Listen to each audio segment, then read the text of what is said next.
आज की क्लास को हम स्टार्ट करते हैं, जिसमें हम पढ़ेंगे डोमेस्टिक इनकम के बारे में। ठीक है, जैसे कि मैंने आपको बताया था, डोमेस्टिक को हिंदी में घरेलू कहते हैं। डोमेस्टिक का मतलब घरेलू होता है। ठीक है, और एक चीज और आप यहाँ पे देखेंगे, मैंने लिखा है डोमेस्टिक प्रोडक्ट स्लैश इनकम। ठीक है, ये आप बोल सकते हैं घरेलू उत्पाद स्लैश आय। मैंने अपने वीडियो के थ्रू ये पूरी कोशिश करी है कि हिंदी वाले बच्चों को भी अच्छे से समझ आ जाए। मैंने हिंदी में भी लिखा है, आप देख सकते हैं बोर्ड से कि मैंने हिंदी में भी लिखा है और इंग्लिश में भी लिखा है। ठीक है, इसी तरह यहाँ पे भी आप देख सकते हैं मैंने सारे फैक्टर्स को हिंदी में भी बताया है। अगर फिर भी हिंदी वाले बच्चों को अच्छे से समझ नहीं आता या उनको प्रॉपर हिंदी की क्लास चाहिए, तो वो मेरे मेल के थ्रू मुझसे कांटेक्ट कर सकते हैं या कमेंट बॉक्स में लिख सकते हैं। ठीक है, चलिए, जैसा कि आप देख सकते हैं मैंने लिखा है डोमेस्टिक प्रोडक्ट स्लैश इनकम। मतलब आप डोमेस्टिक प्रोडक्ट को डोमेस्टिक इनकम भी बोल सकते हैं। मतलब आप घरेलू उत्पाद को घरेलू आय भी बोल सकते हैं। इन दोनों में कोई भी डिफरेंस नहीं है, इसलिए आप कंफ्यूज मत होना। कोई भी प्रोडक्ट की, किसी भी प्रोडक्ट की अपनी एक मार्केट वैल्यू होती है। चलिए, इस बात को मैं आपको एग्जाम्पल के थ्रू समझाती हूँ। देखिए, जैसे मेरे हाथ में एक मार्कर है, ये एक प्रोडक्ट है। इस प्रोडक्ट की बाजार में कोई वैल्यू होगी, मतलब कोई कीमत होगी, है ना। तो वो कीमत ही क्या जनरेट करेगी? इनकम जनरेट करेगी ना। तो प्रोडक्ट को हम इनकम भी बोल सकते हैं। जैसे 1 मार्कर इक्वल्स टू ₹10। ठीक है, तो 1 मार्कर क्या है? हमारा प्रोडक्ट। और ये क्या है? इसका प्राइस। तो प्राइस ही क्या क्रिएट करेगी? इनकम। ठीक है, तो प्रोडक्ट इक्वल्स टू इनकम हम बोल सकते हैं। होप सो आपको क्लियर हो गया होगा कि हम प्रोडक्ट को इनकम भी डिनोट कर सकते हैं। तो अगर एग्जाम में क्वेश्चन आता है कि डोमेस्टिक इनकम निकालो या डोमेस्टिक प्रोडक्ट निकालो, तो आप कंफ्यूज मत होना। ठीक है, या घरेलू उत्पाद निकालो, घरेलू आय निकालो, तो आप लोग कंफ्यूज बिल्कुल मत होना। चलिए, अब आगे बढ़ते हैं। एक चीज और मैं आपको क्लियर कर देती हूँ। आप जैसे कि मैंने आपको पिछली क्लास में या लास्ट क्लास में बताया था कि नेशनल इनकम के 8 एग्रीगेट्स हैं, जिसमें से जो 4 एग्रीगेट्स हैं वो डोमेस्टिक को रिप्रेजेंट करते हैं और 4 एग्रीगेट्स जो हैं वो नेशनल को रिप्रेजेंट करते हैं।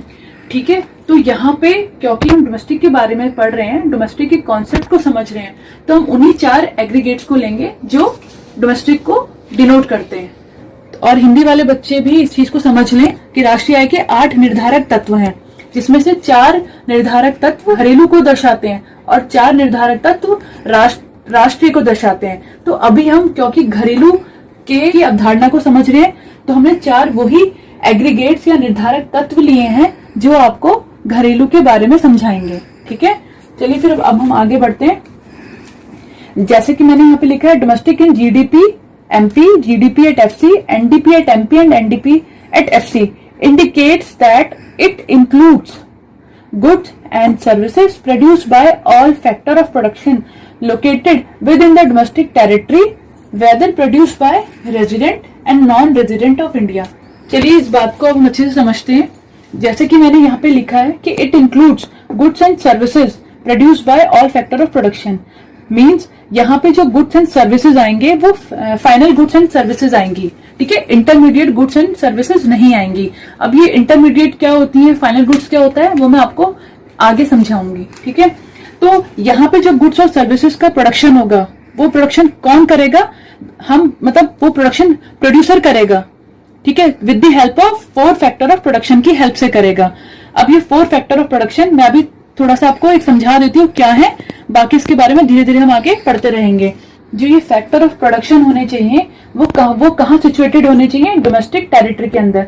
क्या अगर हम इंडिया की बात करें तो इंडिया की जो डोमेस्टिक टेरिटरी है, मैंने बताया था आपको, उसे इकोनॉमिक टेरिटरी भी बोल सकते हैं, इकोनॉमिक टेरिटरी भी कहते हैं, क्योंकि हम उसे इकोनॉमिक्स के पर्सपेक्टिव में पढ़ रहे हैं। तो इकोनॉमिक टेरिटरी के अंदर ही ये फैक्टर ऑफ प्रोडक्शन सिचुएटेड होने चाहिए, चाहे वो प्रोडक्शन अब कोई भी कर रहा हो, वेदर रेजिडेंट करे या नॉन रेजिडेंट करे। ठीक है, तो वो सब इंक्लूड होता है डोमेस्टिक प्रोडक्ट में या डोमेस्टिक इनकम में। अब सीधी सी बात में हम कहें तो डोमेस्टिक प्रोडक्ट या इनकम में एनआरआई और जो हमारे रेजिडेंट होते हैं, उन दोनों के प्रोडक्शन और सर्विसेज को ऐड कर दिया जाता है, तो वो डोमेस्टिक इनकम निकल जाती है। ठीक है, इस डोमेस्टिक इनकम में जैसा कि मैंने आपको पहले वाली क्लास में समझाया था, अगर हम नीफिया को ऐड कर देते हैं, net factor income from abroad को ऐड कर देंगे, तो हमें क्या मिल जाएगी? नेशनल इनकम मिल जाएगी। ठीक है, नेशनल इनकम हम उसे आगे समझेंगे। अब इससे आपको एक चीज समझ आ गई होगी कि नेशनल इनकम में, नेशनल में हम एनआरआई के कॉन्सेप्ट को, एनआरआई के प्रोडक्शन और सर्विसेज को, ठीक है, प्रोडक्शन जो वो करता है गुड्स एंड सर्विसेज का, उसको ऐड नहीं करते, जबकि डोमेस्टिक के अंदर एनआरआई के प्रोडक्शन को भी, और रेजिडेंट का तो हो गई क्योंकि वो इंडिया के ओरिजिन है, इंडिया में उनका बर्थ हुआ है, तो उनके प्रोडक्शन को ऐड करेंगे ही करेंगे, जबकि नेशनल में हम इसको ऐड नहीं करते।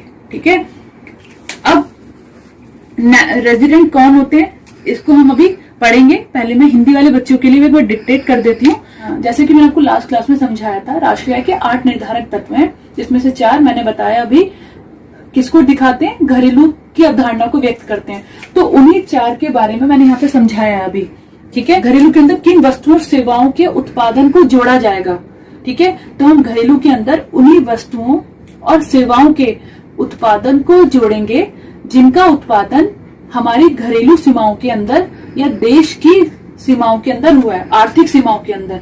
ठीक है, अब जो उत्पादन है वो कौन करेगा? उत्पादक करेगा, और किसकी सहायता से करेगा?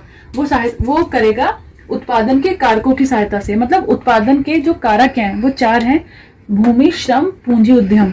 तो एक उद्यमी, जिसे उत्पादक भी कहते हैं, प्रोड्यूसर भी कहते हैं, वो इन तीनों उत्पादन के कारकों को मिलाकर उत्पादन करेगा। किसका उत्पादन करेगा? वस्तुओं और सेवाओं का। और वस्तुओं और सेवाओं का उत्पादन वो किसके अंदर होना चाहिए? देश की भौगोलिक सीमाओं के अंदर। और ये जो चारों फैक्टर हैं, ये भी कहाँ रहने चाहिए? ये उत्पादन के कारक भी देश के घरेलू सीमाओं के अंदर ही स्थित होने चाहिए। ठीक है, अब जो उत्पादन करेगा वो कौन करेगा? देश के, आप बोल सकते हैं कि देश के निवासी ही करेंगे, पर ऐसे भी लोग हैं जो गैर निवासी भी होते हैं। अब ये जो उत्पादन है वो कौन करे? ये उत्पादन जो है वो नागरिक भी कर सकते हैं और गैर नागरिक भी कर सकते हैं। तो इन दोनों के ही उत्पादन को हम डोमेस्टिक में ऐड करेंगे। ठीक है, घरेलू उत्पाद में या घरेलू आय में आप गैर नागरिक द्वारा जो भी उत्पादन किया जाता है, चाहे वस्तुओं का और सेवाओं का, उसे जोड़ दिया जाता है। ठीक है, जबकि राष्ट्रीय आय में या राष्ट्रीय उत्पाद में आप गैर नागरिक द्वारा किए गए उत्पादन को जोड़ते नहीं है। ठीक है, सबसे इंपॉर्टेंट यही एक कॉन्सेप्ट है जिसको आपको याद रखना होगा। अब रेजिडेंट्स के अंदर कौन आएंगे वो हम समझ लेते हैं। ठीक है, residents includes both individuals and institution. ठीक है, मतलब रेजिडेंट के अंदर इंडिविजुअल भी आएंगे, इंस्टीट्यूशन भी आएंगे।